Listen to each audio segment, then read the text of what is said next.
नमस्कार मित्रहो, आपल्या या चॅनलवरती सहर्ष स्वागत आहे। अजून जर आपण या चॅनलला सबस्क्राइब केलं नसेल तर सबस्क्राइब बटनवर क्लिक करून या चॅनलला सबस्क्राइब करा। ग्रामीण भागातील शेतकऱ्यांना शेतीसाठी नवीन रस्ता मागणी करणे, शेत रस्ता अडवला अथवा चालू गाडी मार्ग बंद केला तर काय करावे याची माहिती नसते। त्यामुळे ग्रामीण भागातील शेतकऱ्यांना अनेक समस्यांना सामोरे जावे लागते। शेतीसाठी नवीन रस्ता मागणी कसा करावा याची माहिती मी या व्हिडिओमध्ये सविस्तर अशी सांगणार आहे, तर व्हिडिओ शेवटपर्यंत जरूर पहा। तर चला आजच्या व्हिडिओला सुरुवात करूया। शेतीसाठी नवीन रस्ता मागणी, शेत रस्ता अडवला, चालू गाडी मार्ग बंद केला, काय करावे, कायदेशीर उपाय याविषयी अतिशय विस्तृत माहिती। रद्द करता येते का? जर आपला शेतात जाणारा रस्ता कोणी अडवला तर तो आपण कशा पद्धतीने खुला करू शकतो किंवा आपल्या शेतात जाण्यासाठी किंवा जी काही जमीन आपण घेतली असेल तेथे जाण्यासाठी जर रस्ता उपलब्ध नसेल किंवा तेथे जाण्यासाठी कोणी आडकाठी करत असेल तर आपण कशा पद्धतीने तो रस्ता मिळू शकतो आपल्या शेतात जाण्यासाठी याविषयी सविस्तर माहिती आपण आता घेणार आहोत। की शेत रस्त्यासाठी आपण कोणाकडे मागणी अर्ज करायचा आहे, त्याच्या अटी, नियम, शर्ती काय असणार आहेत, त्याचबरोबर कशा पद्धतीने तो रस्ता मिळवण्यासाठी आपण पाठपुरावा करू शकतो आणि तो रस्ता आपण आपल्याला मिळू शकतो याविषयी सविस्तर माहिती आज आपण घेणार आहोत। आता आपण बघणार आहोत की जर शेत रस्ता अडवला कशा पद्धतीने तो शेत रस्ता मिळू शकतो। रस्ता मागणी किंवा रस्ता अडवणी या विषयाची माहिती आपण आता घेणार आहोत।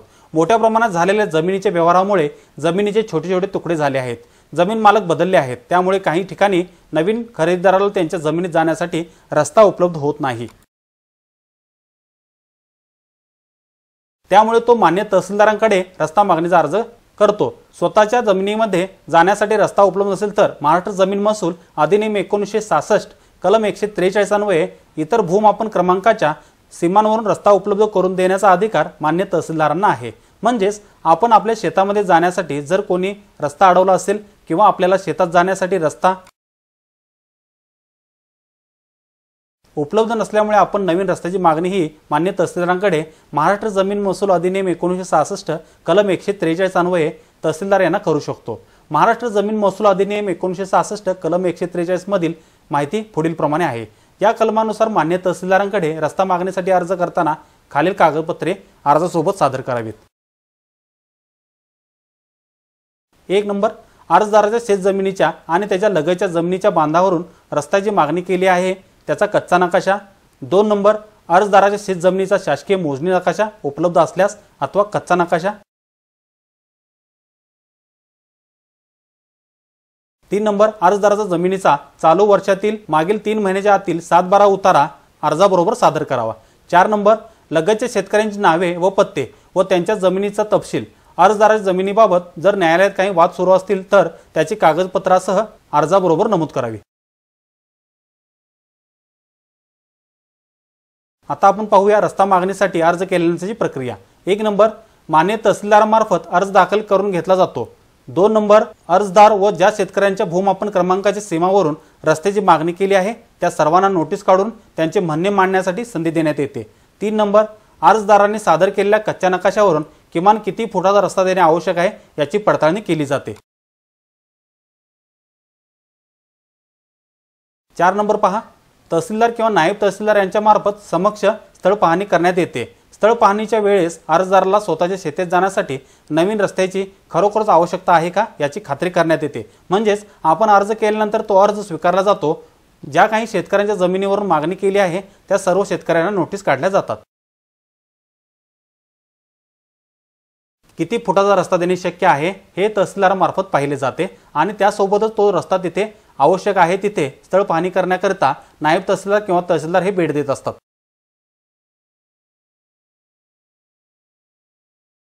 रस्ता मागणीचा निर्णय करत असताना तहसीलदारांनी खालील प्रश्नांची उत्तरे लक्षात घेणे अपेक्षित असतात। म्हणजेच मान्य तहसीलदार हे रस्ता देण्यापूर्वी कोणकोणत्या गोष्टींचा विचार करतात याची माहिती आता आपण घेणार आहोत। 1, अर्जदाराला स्वतःच्या शेतात जाण्यासाठी नवीन रस्त्याची खरोखरच आवश्यकता आहे काय।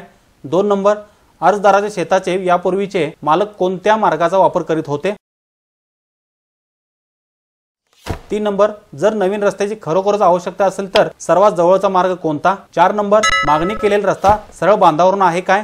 5 नंबर, अर्जदाराला शेतात येण्यासाठी दुसरा पर्यायी रस्ता उपलब्ध आहे काय। 6 नंबर, अर्जदाराला नवीन रस्ता दिल्यास लगतच्या शेतकऱ्यांचे होणारे नुकसानीचे प्रमाण किती असेल। या प्रकारे मान्य तहसीलदार साहेब या प्रश्नांची उत्तरे मिळवत असतात आणि त्यानुसार ते शेतकऱ्याला नवीन रस्ता करून द्यायचा की नाही याचा विचार विनिमय करत असतात।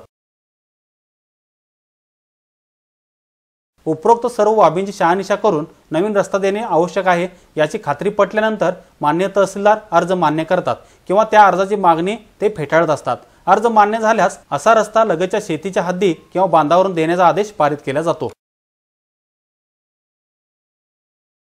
त्यावेळेस लगतच्या शेतकऱ्यांचे कमीत कमी नुकसान होईल असे पाहिले जाते। रस्ता देताना दोन्ही बाजूने 4-4 असा एकूण 8 फूट रुंदीचा पायवट रस्ता दिला जातो। संमतीने रस्त्याची रुंदी कमी जास्त करता येते। गाडी रस्ता देताना तो 8 ते 12 फूट रुंदीचा देता येतो।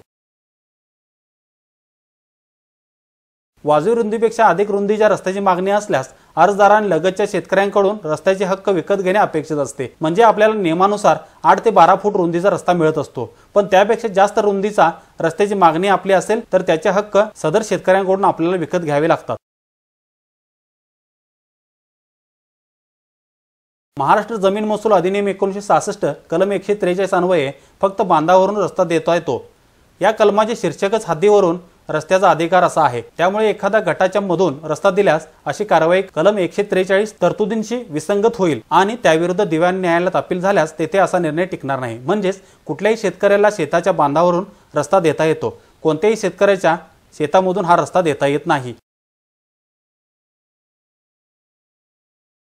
कलम 143 अन्वये रस्ता देताना गरज तपासली जाते। या ठिकाणी इंडियन इस्टिमेट ऍक्ट 882 चे कलम 14 पाहावे। यात असा रस्ता रिजनेबल कन्व्हिनियंट असावा असा शब्दप्रयोग आहे। तर कलम 143 मध्ये शेतकऱ्यांना शेतात जाण्यासाठी योग्य मार्गाची किंवा जरुरी आहे याकडे तहसीलदारांचे लक्ष द्यावे असे नमूद केले आहे।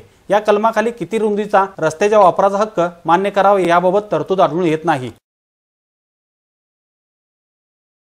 त्यामुळे गुंतागुंत टाळण्यासाठी आदेशात बांधाच्या एका बाजूने एक चाकोरी व दुसऱ्या बाजूने एक चाकोरी असा किंवा तत्सम उल्लेख करून आदेश पारित करावा। या कलमाखाली फक्त रस्त्याच्या वापराचा हक्क मान्य केला जातो, रस्त्याच्या जागेचा नाही याची नोंद घ्यावी। म्हणजेच या कलमानुसार आपल्याला तो रस्ता वापरण्यास मिळतो, त्याचा मालकी हक्क आपल्याला मिळत नाही। तहसीलदार यांचा आदेश मान्य नसल्यास त्याविरुद्ध आदेश प्राप्त झाल्यानंतर 60 दिवसाच्या आत आपण उपविभागीय अधिकारी यांच्याकडे अपील दाखल करू शकता किंवा तहसीलदाराच्या निर्णयाविरुद्ध 1 वर्षाच्या आत दिवाणी न्यायालयात दावा दाखल करता येतो। दिवाणी न्यायालयात दावा दाखल केल्यास महसूल अधिकाऱ्याकडे अपील करता येत नाही। आता जो काही रस्ता मिळाला आहे त्या रस्त्याची नोंद कशी करायची ते आता आपण पाहणार आहोत। ज्या खातेदाराच्या जमिनीतून रस्ता दिला आहे त्या खातेदाराच्या 7/12 इतर हक्क सदरी नोंदविता येते। त्याचबरोबर वाजवी फुल अर्ज मध्ये देखील अशी नोंद घेतली पाहिजे।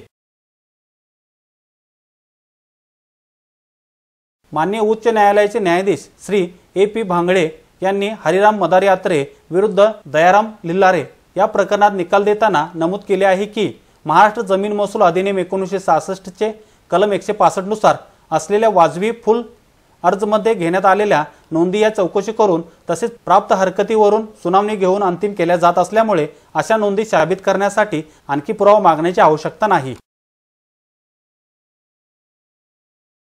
असा वेगळा किंवा स्वतंत्र पुरावा मागणे हे वाजवी फुल अर्ज ठेवण्याचा हेतू उद्देशालाच छेद देण्यासारखे आहे। गाव पातळीवर ठेवलेल्या वाजवी फुल अर्ज मधील नोंदीचा प्रतिवादीने आदर करावा आणि अर्जदार यांना रस्त्याच्या वापरास अडथळा करू नये। माननीय उच्च न्यायालयाच्या वरील आदेशाचा विचार करता खाजगी जमिनीतून असलेले वहिवाटीचे रस्ते व इतर सुविधा अधिकार यांच्या नोंदणी वाजवी फुल अर्ज मध्ये काळजीपूर्वक घेणे आवश्यक आहे।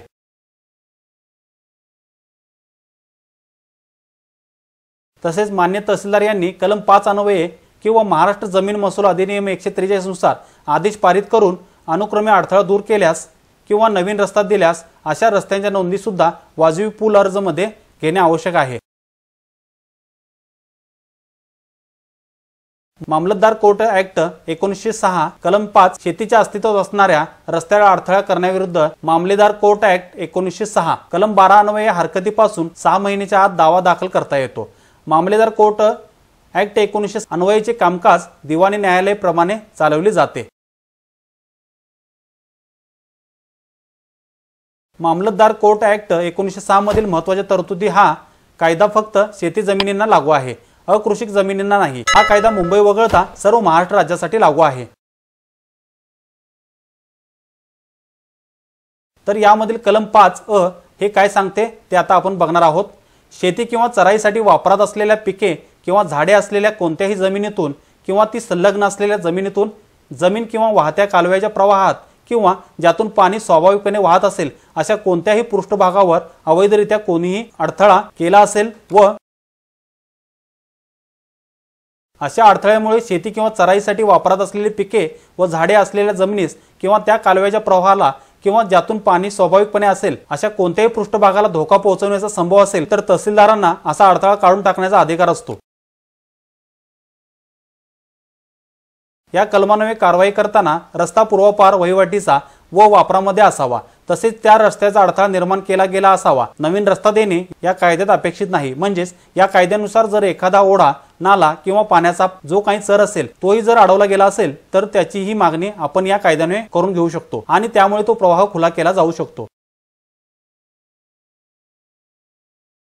कलम 51 नुसार उपरोक्त प्रमाणे अवैध अडथळा केलेल्या जमिनीचा प्रवाहाचा कब्जा वैध मालकास देता येतो। या कलमान्वये शेत रस्त्यावरील अवैध अडथळा काढता येतो, परंतु शेत बांधावरून नवीन रस्ता देता येत नाही। कलम 52 नुसार उपरोक्त प्रमाणे अवैध अडथळा केलेल्या इसमास निषेधाज्ञा काढून तसे न करण्यास फरमावता येते। या कायद्यान्वये दिलेल्या निषेधाज्ञेचा अवमान भारतीय दंड संहिता कलम 188 अन्वये शिक्षेस पात्र आहे। म्हणजे तहसीलदारांनी रस्ता मोकळा करून देण्यासाठी जर आदेश दिला असेल आणि त्याचा उल्लंघन कोणी करत असेल तर त्याच्यावरती भारतीय दंड संहिता कलम 188 अन्वये तो शिक्षेस पात्र ठरत असतो। कलम 53 मध्ये उपरोक्त प्रमाणे अवैध अडथळा निर्माण झाल्यास त्याविरुद्ध 6 महिन्याच्या आत वादपत्र दाखल झाले पाहिजे। त्यानंतर कायद्याखाली वादपत्र स्वीकारता येत नाही। म्हणजेच जर एखाद्याने अवैधरित्या रस्ता अडवलेला असेल तर आपण 6 महिन्याच्या आत माननीय तहसीलदारांकडे अपील करू शकतो किंवा त्यांच्याकडे रस्ता मोकळा करण्यासाठी चा अर्ज करू शकतो। हा कायदा शेत जमिनीला लागू आहे, त्यामुळे जमीन वापराचा मूळ हेतू लक्षात घेणे आवश्यक आहे। कलम 7 या कायद्याखाली दाखल करताना वादपत्रात खालील मजकूर असला पाहिजे। म्हणजे रस्त्यासाठी जो आपण दाद मागणार आहोत त्यामध्ये खालील गोष्टी असायला हव्यात। 1. वादीचे नाव, धर्म, जात, व्यवसाय व राहण्याचा पत्ता। 2 नंबर प्रतिवादीचे नाव, धर्म, जात, व्यवसाय व राहण्याचा पत्ता। 3 नंबर उभारलेल्या अडथळ्यांचे स्वरूप, ठिकाण व जी निषेधाज्ञा कब्जा आवश्यक आहे त्याचे स्वरूप। 4 नंबर दाव्याचे कारण, उद्भवल्याची तारीख, दाव्याचे कारण, उद्भवण्यास कारणीभूत परिस्थिती, दाव्यास उपयुक्त कागदपत्रे, पुरावे, साक्षीदारांची संपूर्ण माहिती, माहिती अपूर्ण आहे या सबबीखाली तहसीलदाराला दावा फेटाळता येणार नाही। पोट कलम 8 या कायद्याखाली दावापत्र तहसीलदार यांना समक्ष सादर केले गेले पाहिजे। दावापत्र टेबलावर ठेवले पाहिजे। पोस्टाने पाठवले, लिपिकाला दिले तर ते अयोग्य प्रकारे सादर केले असे मानले जाईल। म्हणजेच या कायद्याखाली दावापत्र तहसीलदार यांना समक्ष सादर केले गेले पाहिजे। दावापत्र टेबलावर ठेवले, पोस्टाने पाठवले, लिपिकाला दिले तर ते अयोग्य प्रकारे सादर केले असे मानले जाईल आणि ते ग्राह्य धरले जाणार नाही। पोट कलम 9 वरील प्रमाणे वादपत्र तहसीलदार यांना समक्ष सादर केल्यानंतर तहसीलदाराने वादीचे शपथीवर तपासणी करावी। पोट कलम 10 वादपत्रावर शेवटी अर्जदाराने त्याच्या वकिलाने तहसीलदार यांच्या समक्ष स्वाक्षरी करावी व पुष्टीकरण आणि सत्यापन सादर करावे। पुष्टीकरण आणि सत्यापन शिवाय दावा स्वीकारला जाणार नाही। खोटे सत्यापन सादर करणे हा भारतीय दंड संहिता कलम 193 अन्वये अपराध आहे। पोट कलम 11 तहसीलदाराने वादपत्राची तात्काळ तपासणी करावी। उपरोक्त सर्व बाबींची पूर्तता होत असल्यास वादपत्रावर तसा सेहरा नोंदवून सुनावणीची तारीख लावावी। कलम 12 वादपत्राची तपासणी केल्यावर उपरोक्त सर्व बाबींची पूर्तता होत नसल्यास तहसीलदार वादपत्रावर तसा सेहरा नोंदवून वादपत्र नाकारू शकतात। कलम 13 वादपत्राची तपासणी केल्यावर त्यातील विषय तहसीलदारांच्या अधिकार क्षेत्राबाहेर आहे असे वाटल्यास तहसीलदार वादपत्रावर असा सेहरा नोंदवून वादपत्र परत करू शकतात। कलम 14 वादपत्र स्वीकारल्यावर मान्य तहसीलदारांनी तात्काळ नोटीस काढून सुनावणीची तारीख अपरिहार्य कारण नसल्यास नोटीस दिल्यानंतरच्या दिवसापासून 11 ते 15 दिवसातील लावावी व सुनावणीची जागा पक्षकारांच्या सोयीची असावी। कलम 16 नोटीस बजावल्यानंतरही सुनावणीच्या तारखेस वादी अपरिहार्य कारणाशिवाय गैरहजर असल्यास मान्य तहसीलदार खर्चासह दावा काढून टाकू शकतात, मग इतर सर्व हजर असो किंवा नसो। नोटीस बजावल्यानंतरही सुनावणीच्या तारखेस प्रतिवादी अपरिहार्य कारणाशिवाय गैरहजर असल्यास मान्य तहसीलदार उपलब्ध साक्षी पुराव्यावरून एकतर्फी निर्णय घेऊ शकतात। कलम 19 सुनावणीच्या तारखेस मान्य तहसीलदार यांनी वादीच्या अर्जातील किंवा सादर केलेल्या पुराव्यातील प्रत्येक मुद्द्याची स्वतः खात्री करावी, स्थळ पाहणी आणि पंचनामा करावा। यात प्रतिवादीला असणारा अधिकार, अडथळ्यामुळे वादीला होणारे नुकसान, कालावधी, वादीचा हक्क, कब्जा इत्यादी बाबत सविस्तर चौकशी करावी। कलम 19 2 अन्वये तहसीलदार यांना इतर साक्षीदार तपासण्याचा आणि वादग्रस्त मालमत्ता पाहण्याचा अधिकार आहे। कलम 21 मान्य तहसीलदार यांना या कायद्यान्वये दिलेला निर्णय असा अंमलात आणावा याबाबतची कार्यपद्धती हे कलम विशद करते। यात वाढणाऱ्या पिकांबाबत करावयाची कार्यवाही, निषेध आज्ञा बजावण्याची पद्धत, खर्चाची वसुलीची, निषेध आज्ञेची अवज्ञा झाल्यास शिक्षा करण्याची पद्धत नमूद केली आहे। कलम 23 1 अन्वये मान्य तहसीलदार या कायद्यान्वये दिलेल्या निकालावर अपील करता येत नाही, म्हणजेच मान्य तहसीलदारांनी जर एखादा निर्णय दिला तर त्यावरती अपील केले जाऊ शकत नाही। कलम 23(2) नुसार तहसीलदारांनी या कायद्यान्वये दिलेल्या निकालाचे उपविभागीय अधिकारी पुनर्विलोकन करू शकतात, म्हणजे जे काही उपविभागीय अधिकारी असतील तेच फक्त या जो काही निर्णय आहे त्याचे पुनर्विलोकन करू शकतात। त्यासोबतच उपविभागीय अधिकारी पुनर्विलोकन मध्ये दिलेल्या निकालाविरुद्ध उच्च न्यायालयात रिट याचिका दाखल करावी लागते। या कायद्यान्वये काम करताना या कायद्यात नमूद नोटीस, निषेधाज्ञा इत्यादी अनुसूची याचा वापर करावा। आता आपण आढावा घेतला आहे की जर कोणी रस्ता अडवला असेल किंवा रस्त्याची मागणी करता मान्य तहसीलदाराकडे कशा पद्धतीने अर्ज करायचा, तहसीलदार यावरती कशा पद्धतीने कारवाई करतात याची सविस्तर माहिती आपण घेतलेली आहे। जर आपणास हा व्हिडिओ आवडला तर नक्की लाईक करा आणि जास्तीत जास्त शेअर करा।